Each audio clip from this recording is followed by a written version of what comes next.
Hello बच्चों, कैसे हो आप सब। आई होप आप सभी ठीक होंगे। तो आज का हमारा टॉपिक है हाइड्रोकार्बन। हाइड्रोकार्बन पढ़ने से पहले सबसे पहले तो हमें यही पता होना चाहिए कि हाइड्रोकार्बन होते क्या है। ठीक है, तो हाइड्रोकार्बन जैसे कि नेम हमारा सजेस्ट कर रहा है, हाइड्रो प्लस कार्बन, ऐसे कंपाउंड जो हमारे हाइड्रोजन और कार्बन से मिलकर बने हैं उन्हें हम कहते हैं हाइड्रोकार्बन। ठीक है, अब हम देखते हैं हमें हाइड्रोकार्बन पढ़ने ही क्यों पढ़ रहे हैं। ठीक है, तो अगर आप लोग अपनी डेली लाइफ में देखो तो आपको बहुत सारे हाइड्रोकार्बन मिलेंगे। जैसे कि आपका एलपीजी सिलेंडर, उसमें क्या है, आपका हाइड्रोकार्बन है। आपका पेंट, उसमें क्या है, हाइड्रोकार्बन से। आपकी कैरोसिन ऑयल, उसमें क्या है, हाइड्रोकार्बन है। और कितनी ही सारे आप प्लास्टिक प्रोडक्ट्स का यूज करते हो, प्लास्टिक बॉटल्स का यूज करते हो, वो सारे हमारे क्या है, हाइड्रोकार्बन है। ठीक है, अब हम देखते हैं हम अपने हाइड्रोकार्बन्स को कितने टाइप्स में डिवाइड कर सकते हैं। तो हम अपने हाइड्रोकार्बन्स को क्या है, दो टाइप में डिवाइड कर सकते हैं। सबसे पहला क्या है हमारा एलिफैटिक, और दूसरा क्या है हमारा साइक्लिक। एलिफैटिक का नाम है acyclic. As the name indicate, ये क्या होंगे, ओपन चेन स्ट्रक्चर होंगे। ये क्या होंगे, ओपन चेन स्ट्रक्चर होंगे। और ऑन द अपोजिट साइड जो हमारे साइक्लिक होंगे, साइक्लिक कंपाउंड कौन से होंगे, जो हमारे एक साइकिल फॉर्म करे, जहां से शुरू हो वहीं पे खत्म हो जाए। जैसे हमारे रिंग कंपाउंड्स जो होते हैं, जो रिंग फॉर्म करते हैं, उनको कहाँ रखते हैं हम, साइक्लिक उसमें। ठीक है, तो हमारे एलिफैटिक या एसाइक्लिक कंपाउंड्स क्या होंगे, जो हमारे स्ट्रेट चेन स्ट्रक्चर होंगे या जो ब्रांच होंगे, जो हमारे क्लोज स्ट्रक्चर नहीं होंगे। ठीक है, अब हम देखते हैं हम अपने एलिफैटिक कंपाउंड्स को भी थ्री टाइप्स में डिवाइड कर सकते हैं। सबसे पहला आया हमारा एल्केन, दूसरा है हमारा एल्कीन, और तीसरा है हमारा एल्काइन। ठीक है, तो एल्कीन को क्या कहते हैं, एल्कीन को हम सैचुरेटेड कंपाउंड्स भी बोल सकते हैं। ठीक है, सैचुरेटेड कंपाउंड्स भी बोल सकते हैं। और एल्केन्स क्या होता है, जिसमें से सिंगल बॉन्ड प्रेजेंट हो। ठीक है, जैसे कि हम लोग इसका एक एग्जांपल देखेंगे, CH, हमारी कार्बन की वैलेंसी कितनी होती है, 4। तो हमारे कार्बन जो है चारों तरफ क्या है, हाइड्रोजन से अटैच हो, और कोई भी डबल या ट्रिपल बॉन्ड ना हो, सिंगल बॉन्ड से अटैच हो, तो उसको हम क्या बोलेंगे, एल्केन। ठीक है, और ये क्या है, हमारे सैचुरेटेड कार्बन भी बोला जाता है इनको। ठीक है, दूसरा है हमारा एल्कीन्स। एल्कीन्स क्या होते हैं, एल्कीन्स हमारे वो हाइड्रोकार्बन्स होते हैं जिसमें हमारा एटलीस्ट क्या, एक कम से कम हमारा डबल बॉन्ड प्रेजेंट हो। ठीक है, तो ये हमारे,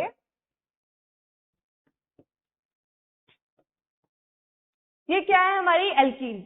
एल्कीन क्या है, यहाँ पे हमारा कम से कम एक डबल बॉन्ड तो प्रेजेंट हो। ठीक है, ऐसे एल्काइंस क्या होंगे कि किसी भी स्ट्रक्चर में कम से कम एक ट्रिपल बॉन्ड हमारा प्रेजेंट हो, तो वो क्या होंगे, हमारे एल्काइंस। ठीक है, ओके।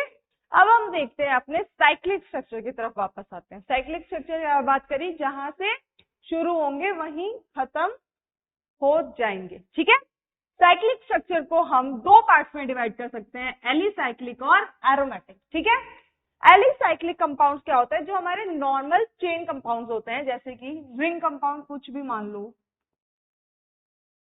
ये मान लो, ये मान लो, कुछ भी मान लो, तो ये आपके क्या होते हैं, आपके एलिसाइक्लिक स्ट्रक्चर होते हैं। ठीक है, ऐसे ही दूसरी तरफ हमारे क्या होते हैं, एरोमेटिक कंपाउंड। जो हमारे एरोमेटिक कंपाउंड्स होते हैं वो थोड़े हमारे स्पेशल टाइप के कंपाउंड्स होते हैं। कैसे, जैसे एक तो नाम हमें सजेस्ट कर रहे हैं एरोमेटिक, मतलब कुछ एरोमा दे रहे होंगे। ठीक है, उनकी कोई कैरेक्टरिस्टिक एरोमा रही होगी। ठीक है, तो जो एरोमेटिक कंपाउंड होते हैं उनकी स्पेशल बात क्या होती है कि इसमें सिंगल और डबल बॉन्ड जो होता है अल्टरनेटिव पोजीशन पे होता है। जैसे हमारा मोस्ट कॉमन एग्जांपल क्या है, बेंजीन। ठीक है, और इसमें क्या होगा, हमारा डीलोकलाइजेशन ऑफ पाई बॉन्ड होगा। तो हम आगे चल के देखेंगे। अब हम ये देखते हैं एलिसाइक्लिक कंपाउंड को भी हम फर्दर डिवाइड कर सकते हैं। ठीक है, एलिसाइक्लिक कंपाउंड में सबसे पहला आता है हमारा साइक्लोएल्केन। साइक्लोएल्केन,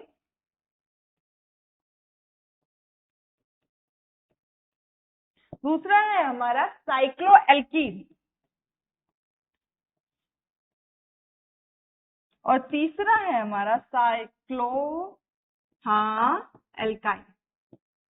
ठीक है, तो इसमें अगर जो हमारा नेम सजेस्ट कर रहा है, इसमें अगर हम देखें, देखो बेटा, साइक्लोएल्केन, साइक्लोएल्केन से हमें क्या पता चल रहा है कि जो भी हमारा स्ट्रक्चर बनाएंगे हम, उसमें सारे सिंगल बॉन्ड प्रेजेंट होंगे, ठीक है। साइक्लोएल्कीन से क्या पता चल रहा है कि कम से कम एक डबल बॉन्ड तो प्रेजेंट होगा, और साइक्लोएल्काइन से क्या पता चल रहा है कि हमारा एक ट्रिपल बॉन्ड तो होगा ही होगा। इसका नाम क्या है? साइक्लोपेंटेन, साइक्लोपेंटीन, और इसका नाम आप कमेंट सेक्शन में बताइए, ठीक है। अब हम आगे देखते हैं।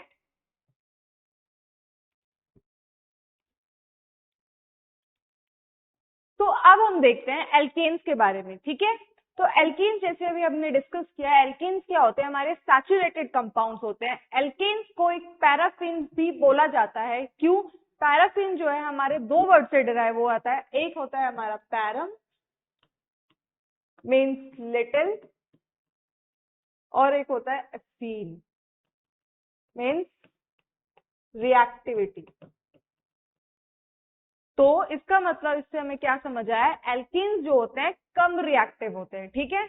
एल्कीन्स जो होते हैं हमारे बाकी कंपाउंड से कम रिएक्टिव होते हैं। क्यों? क्योंकि वो ऑलरेडी सैचुरेटेड होते हैं, तो रिएक्शन में कम पार्टिसिपेट करते हैं। तो this is the first member of our alkene series, ठीक है। और हमारे एल्कीन्स का जनरल फॉर्मूला होता है CnH2n+2, ठीक है। अब जैसे मान लो हम n की वैल्यू 1 रख के देखते हैं, तो इसमें क्या आएगा? हमारा n की वैल्यू 1 रखेंगे तो CH4, ठीक है। तो इसे क्या कहते हैं? मीथेन। मीथेन आप लोगों ने बायो या कहीं पे पढ़ा होगा कि मीथेन कहाँ पे प्रेजेंट होती है? हमारी मार्शी एरियाज में प्रेजेंट होती है, ठीक है। सेकेंड, अगर हम इसमें n की वैल्यू 2 रख के दिखें तो ये आएगा C2H6। ऐसे ही से बोलेंगे हम इथेन, फिर होता है प्रोपेन। ऐसे ही हमारी पूरी सीरीज एल्केन की तैयार हो जाएगी, ठीक है। अब हम देखते हैं कि एल्केन्स को प्रिपेयर कैसे किया जाता है। तो सबसे पहले हम लोग देखते हैं इसमें मेथड ऑफ प्रिपरेशन, जिसे हम बोलेंगे MOPB, ठीक है। मेथड ऑफ प्रिपरेशन में हमारा सबसे पहला आता है कैटालिटिक हाइड्रोजिनेशन। जैसे कि इसके नाम से ही पता चल रहा है, इसमें क्या है? कैटलिस्ट का यूज होगा। और क्या? हाइड्रोजिनेशन। हाइड्रोजिनेशन मतलब हमारा है हाइड्रोजन को ऐड करना, उस रिएक्शन में हाइड्रोजन को ऐड करना। जैसे अभी हमने बात करी थी, जो हमारे एल्कीन्स और एल्काइंस होते हैं वो क्या होते हैं? अनसैचुरेटेड कंपाउंड्स होते हैं। तो अगर उसमें हम क्या करेंगे? हाइड्रोजन को ऐड कर देंगे, तो क्या हमें हमारे एल्कीन्स मिल जाएंगे? तो ऐसे ही हम देखो, यहाँ पे हमने क्या लिया है? एक एल्कीन लिया है, ठीक है। तो इस एल्कीन में हम क्या करेंगे? हम अपने हाइड्रोजन को ऐड कर देंगे in the presence of catalyst. तो अब देख, बच्चे पूछेंगे कैटलिस्ट क्यों? बेटा, अगर हम कैटलिस्ट नहीं भी डालेंगे रिएक्शन तब भी हो जाएगी, बट हम कैटलिस्ट इसलिए यूज करते हैं ताकि हमारी रिएक्शन थोड़ी फास्ट फॉरवर्ड हो जाए, या क्योंकि हमें पता है कैटलिस्ट हमारा रेट ऑफ रिएक्शन बढ़ाता है। अभी हम आगे देखेंगे। जैसे इसमें देखो हमारा क्या है, यहाँ पे एल्कीन में हमने क्या करा? हाइड्रोजन को ऐड कर दिया। तो जब हम हाइड्रोजन ऐड कर देंगे तो हमारा क्या मिल जाएगा? एल्कीन मिल जाएगा, ठीक है। अब देखते हैं हम कैटलिस्ट होते क्या। देखो, कैटलिस्ट होते हैं हमारे, यहाँ पे हम कैटलिस्ट यूज करते हैं या तो पैलेडियम या फिर प्लैटिनम, ठीक है। अगर हम नॉर्मल टेम्परेचर और प्रेशर पे क्या करेंगे? हम PD और PT का यूज करेंगे, और निकल का यूज करेंगे हम कहाँ पे? 200 डिग्री सेल्सियस या 300 डिग्री सेल्सियस पे हम निकल का यूज करेंगे। तो जो हमारे कैटलिस्ट होते हैं, कैटलिस्ट क्या करते हैं? हमारी रिएक्शन की रेट को बढ़ा देते हैं। जैसे कि आप लोगों ने ये वाला ग्राफ कहीं देखा होगा। इस ग्राफ में क्या होता है कि ये क्या है? हमारा एक्टिवेशन एनर्जी। तो क्या होता है? कैटलिस्ट क्या करता है? ये एक्टिवेशन एनर्जी हमारी लो कर देता है। तो जैसे ही हमारी एक्टिवेशन एनर्जी कम हो जाएगी तो हमारा क्या होगा? रेट ऑफ रिएक्शन बढ़ जाएगा। कैटलिस्ट हमारे नेगेटिव और पॉजिटिव दोनों टाइप के होते हैं। तो जैसे ही जो कैटलिस्ट हमारी एक्टिवेशन एनर्जी बढ़ा देगा वो होगा हमारा नेगेटिव कैटलिस्ट, ठीक है। तो यहाँ पे हम इसका एक देखेंगे कि यहाँ पे क्या है? हमारी ये डबल बॉन्ड है, तो इसे क्या कहेंगे हम? एल्कीन, ठीक है। तो एल्कीन में यहाँ पे हमने कैटलिस्ट यूज किया है, तो यहाँ पे क्या होगा? ये जो डबल बॉन्ड है ये टूट जाएगा, ठीक है। ये डबल बॉन्ड टूट जाएगा और हमारा हाइड्रोजन ऐसे था, तो हाइड्रोजन के बीच के बॉन्ड टूट जाएंगे और हमारा कार्बन जो है हाइड्रोजन से बॉन्ड बना लेगा। जैसे ही कार्बन हमारा हाइड्रोजन से बॉन्ड बनाएगा हमारा एल्केन आ जाएगा। ठीक है, नेक्स्ट देखते हैं हम इसमें एक हमारा पॉइंट आता है, आगे देखते हैं इसमें। ठीक है, देखो पॉइंट जो है हमारा, methane can not prepared by this method. तो इसमें क्या लिखा हुआ है कि हमारा जो मीथेन है, मीथेन अभी हमने देखा था CH4, ये इस मेथड से हम प्रिपेयर नहीं कर सकते। क्यों? क्योंकि बेटा हमें कम से कम एल्कीन ये वाला तो चाहिए अपना एल्केन बनाने के लिए। तो जैसे ही हम क्या करेंगे, एक इसका यूज करेंगे अपनी रिएक्शन को प्रोसीड करने में, तो हम क्या करते हैं, हम लोग इससे मीथेन प्रोड्यूस नहीं कर सकते। ठीक है, आगे हम देखते हैं। अब आते हैं हमारे एल्काइल हैलाइड। ठीक है, अब देखो हमारा अभी क्या है, हम लोगों ने पढ़ा था कि जो हमारा एल्केन होता है उसमें चारों तरफ हमारे हाइड्रोजन होते हैं। ठीक है, तो जैसे ही हमारा एक हाइड्रोजन जाएगा और उसकी जगह हमारा एक क्या होगा, हैलोजन ग्रुप लग जाएगा, तो उसको हम बोलेंगे एल्काइल हैलाइड। ठीक है, तो एल्काइल हैलाइड हमारे होते हैं RX। ठीक है, मान लो यहाँ पे हम रिएक्शन लेके चल रहे हैं, एक हमारा एल्काइल हैलाइड है RX, उसकी हम रिएक्शन कराएंगे H2 से। यहाँ पे H2 प्रोड्यूस कैसे हुई, हम लोगों ने 10th क्लास में पढ़ा था कि एसिड्स को अगर हम रिएक्ट करवाते हैं मेटल से तो हमारी हाइड्रोजन गैस प्रोड्यूस होती है। ठीक है, जैसे हम यहाँ पे अगर इस रिएक्शन को लिखना चाहें तो इस रिएक्शन को लिखेंगे हम ZnCl प्लस H2 गैस। ठीक है, तो ये H2 गैस क्या होगी, यहाँ पे जाके हमारी रिएक्ट करेगी और हमारा एल्केन प्रोड्यूस करेगी। ठीक है, यहाँ पे हमारा एल्केन और साइड में सॉल्ट बन गया। ओके, तो अब हम देखते हैं यहाँ पे इस वाली, अभी हमने एल्काइल हैलाइड से क्या करा, अपना एल्केन बनाया। ऐसे ही सेम हम फिर से एल्काइल हैलाइड का यूज करेंगे, बट जो होगा हमारा इसमें रिएजेंट अलग होगा। ठीक है, और इस रिएक्शन को बोलेंगे वुड्स रिएक्शन। ये वुड्स की रिएक्शन है, this is very important for your exam point of view. तो वुड्स की रिएक्शन हम देखते हैं क्या होता है। तो वुड्स की रिएक्शन सबसे पहले हमें याद रखनी है ड्राई ईथर की प्रेजेंस में होगी। ठीक है, हमारा जो यहाँ कैटलिस्ट होगा ड्राई ईथर होगा, और यहाँ पे हमने क्या लिया है, सोडियम लिया है। ठीक है, तो यहाँ पे हम क्या लेंगे, दो अपने एल्काइल हैलाइड लेंगे in the presence of sodium metal, तब हमारा एक हायर और सिमेट्रिकल एल्कीन प्रोड्यूस होगा। वो हम देखते हैं, जैसे कि हमने यहाँ पे क्या लिया, अपना एक एल्काइल हैलाइड लिया है, दूसरा हमने अपना एल्काइल हैलाइड लिया है और हमने इसकी रिएक्शन कराई। ठीक है, तो यहाँ पे क्या होगा, 2NaX अलग हो जाएगा और हमारा R और R प्रोड्यूस हो जाएगा। ठीक है, तो यहाँ पे हमारा क्या, एल्केन प्रोड्यूस हो गया और हमारा 2NaX अलग हो गया। ठीक है, इसमें हमारा एक इंपॉर्टेंट पॉइंट हम देखते हैं। देखिए, methane can not prepared by this method.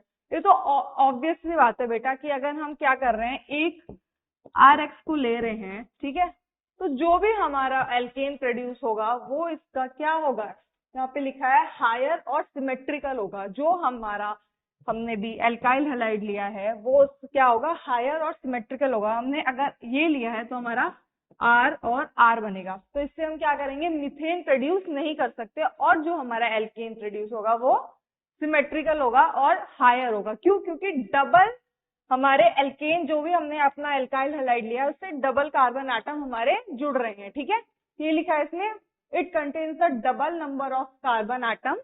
ठीक है, in present in the alkyl halide taken. जो भी हमने एल्काइल हैलाइड लिया है तो हमारा जो एल्केन बनेगा उससे क्या होगा, double number of carbon atom produce होगा। जैसे कि अगर हमने CH3X लिया होता तो यहाँ पे जो हमारा एल्केन बनता वो बनता CH3CH3। ठीक है, इसका नाम बताओ क्या है कमेंट सेक्शन में। ओके, आगे हम देखते हैं। अब एक बात बताओ, जरूरी थोड़ी है कि हम जो अपने एल्काइल हैलाइड ले सिमेट्रिकली ले, हम अनसिमेट्रिकल एल्काइल हैलाइड ले सकते हैं। जैसे कि मैं तुम लोगों को एग्जांपल दूं, CH3X, ओके, और दूसरा है हमने ऐसे लिया CH3CH2X, ओके। अब मान लो इन दोनों के बीच में हमने सोडियम मेटल के साथ रिएक्शन कराई in the presence of dry ether, तो हमारा जो प्रोडक्ट बनेगा क्या बनेगा। ठीक है, सबसे पहले अगर हम इसको मान ले, इसको R मान लेते हैं, ठीक है, और इसको मान लेते हैं हम R डैश, ठीक है, आर मान लेते और आर डैश मान लेते, तो जो इसमें हमारे प्रोडक्ट फॉर्म होंगे, जो प्रोडक्ट फॉर्म होंगे ऑल पॉसिबल एल्केन्स प्रोडक्ट होंगे, ठीक है। जैसे कि कैसे, हमारा आर बन सकता है, ठीक है, आर डैश बन सकता है, आर डैश बन सकता है। तो ये जितने भी पॉसिबल प्रोडक्ट्स हैं हमारे कि अनसिमेट्रिकल एल्काइल हैलाइड्स में हमारे सारे पॉसिबल एल्केन्स बनेंगे, ठीक है। आगे देखते हैं हम इसमें, आगे हमारा आता है फ्रॉम कार्बोक्सिलिक एसिड। हम क्या एल्केन्स को अब क्या बनाएंगे, कार्बोक्सिलिक एसिड से बनाएंगे, ठीक है। सबसे पहले देखते हैं सोडा लाइम क्या होता है। सोडा लाइम होता है हमारा NaOH प्लस CaO, यहाँ पे हमने वही लिया है NaOH प्लस CaO, इसको हम बोलते हैं सोडा लाइम, ठीक है। तो यहाँ पे हमने क्या लिया है, सबसे पहले हमने अपना carboxylic acid in presence of sodium, ठीक है, इसको हमने लिया है अपना कार्बोक्सिलिक सॉल्ट। तो हमने यहाँ पे क्या किया, हमारा ये पता है कि ये हमारा नेगेटिव पार्ट है और ये हमारा पॉजिटिव पार्ट है। तो यहाँ पे हमें अगर एल्केन बनाना है तो हमें आर के साथ क्या जोड़ना है, आर के साथ जोड़ना है हमें H, ठीक है। आर के साथ अगर हम H जोड़ देंगे तो हमारा एल्केन प्रोड्यूस हो जाएगा, ठीक है। और एल्केन जो प्रोड्यूस होगा तो जो बाकी चीजें बची हैं वो हमारी बाय प्रोडक्ट हो जाएगी, ठीक है। जैसे हमारी बाकी चीजें क्या बची हैं, यहाँ पे एक सोडियम, यहाँ पे एक सोडियम, तो 2 सोडियम, ठीक है। यहाँ पे एक कार्बन, यहाँ पे आया हमारा एक कार्बन, ठीक है। ये हाइड्रोजन तो हम इसमें जोड़ चुके हैं, तो हमारा ये एक ऑक्सीजन और ये 2 ऑक्सीजन, तो O3। तुम लोगों ने नोटिस किया है कि यहाँ पे जो हम लोगों ने कार्बन लिए हैं, कि जितने भी कार्बन हमने अपने सॉल्ट में लिए हैं उससे एक कार्बन कम हमारा क्या बन रहा है, एल्केन बन रहा है, ठीक है। तो यहाँ पे क्या हो रहा है, डी कार्बोक्सिलेशन हो रहा है, हमारे कार्बन का रिमूवल हो रहा है, तो इसे हम बोलते हैं डी कार्बोक्सिलेशन भी बोल सकते हैं। तो हमारा यहाँ पे एल्केन बन गया और यहाँ पे हमारा सॉल्ट बन गया, ठीक है। आगे हम देखते हैं इसको। अब लास्ट मेथड ऑफ प्रिपरेशन आता है हमारा कोल्स इलेक्ट्रोलिसिस, ठीक है। इलेक्ट्रोलिसिस अगर आप लोगों को पता हो तो क्या होता है कि हम एक बीकर लेंगे, बीकर में एनोड लगाएंगे, कैथोड लगाएंगे, एनोड हमारी पॉजिटिव होती है, कैथोड हमारी नेगेटिव होती है, एक इलेक्ट्रोलिटिक सोल्यूशन लेंगे। तो इसमें सेम हम लोगों का यही होगा, एक हमारी cathode negative, anode positive, okay. और हमारा जो इलेक्ट्रोलिटिक सोल्यूशन होगा वो होगा हमारा एक्वस सोल्यूशन ऑफ हमारा कार्बोक्सिलिक सॉल्ट ऑफ सोडियम और पोटेशियम, ठीक है। तो यहाँ पे रिएक्शन कैसे प्रोसीड होती है, यहाँ पे अभी हमने देखा कि हमारा जो सॉल्ट होगा, सॉल्ट इन प्रेजेंस ऑफ, यहाँ पे याद रखना क्या है, एक्वस सोल्यूशन है। एक्वस सोल्यूशन मतलब H2O। तो ये हमारा सॉल्ट H2O से रिएक्ट करके क्या बनाएगा, हमारा एल्कीन प्रोड्यूस करेगा और उसके बाद हमारी CO2 अलग हो जाएगी, NOH, और हाइड्रोजन गैस अलग हो जाएगी। देखो यहाँ पे ये प्रोसेस जो होगी हमारी एल्कीन बनने की एनोड पे होगी, ठीक है। तो एनोड पे क्या होता है कि ये हमारा CH3COO Na होता है, ठीक है। तो ये हमारा सोडियम तो अलग हो जाता है, ये हमारा यहाँ पे प्रेजेंट होगा, ठीक है। तो यहाँ पे जो ये प्रेजेंट होगा तो हमारा क्या होगा, हमारा CO2 जो है अलग हो जाएगा, तो हमारा क्या बचेगा, CH3 का रेडिकल और अलग से हमारा CO2। तो जब ये रेडिकल हमारा यहाँ पे प्रेजेंट होगा तो दूसरा रेडिकल आके इससे जुड़ जाएगा, CH3 प्लस CH3, ठीक है। तो यहाँ पे ये दोनों आपस में जुड़ के हमारा एल्कीन प्रोड्यूस कर लेंगे, ठीक है। आई होप आप सबको ये समझ आया हो। Thank you so much.